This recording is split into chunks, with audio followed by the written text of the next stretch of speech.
Sa mga nais pong makahanap ng trabaho, patuloy na dumadagsa sa local at overseas mega job fair ng RMN ngayong araw.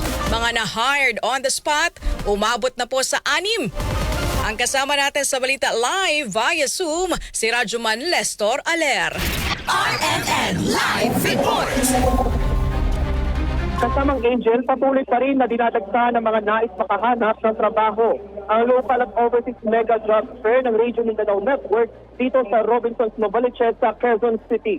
Sumubok ang ilan sa kanilang mga nais na trabaho mula sa iba't ibang kumpanya na kalahok sa nasabing programa, mapa-fresh graduate man o may experience.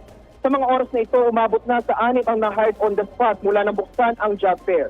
Isa sa mga na-hired on the spot ay si Haris Manalo, kung saan alas 7 pa lang ng umaga ay nakapila na at sumubok na mag-apply sa kanyang napiling kumpanya. Pakinggan natin ang tinig ni Haris Manalo.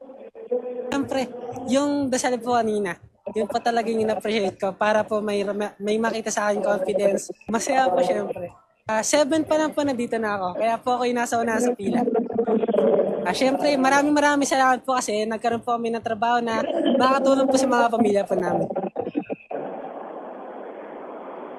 Iyan ang tinig ni Haris Manalo. Lubos naman siya nagpapasalamat sa panibagong oportunidad dahil malaking tulong ito para sa kanyang pamilya. Bukod sa job fair, may libre ring gupit, lugaw, one-stop shop kasamang ilang ahensya ng gobyerno at lungsod ng Quezon at bloodletting para sa ating mga kasama ngayong araw. Kasama mo sa Diesel Cell RMN Manila, Rajuman Lestor Aler, Tatak RMN.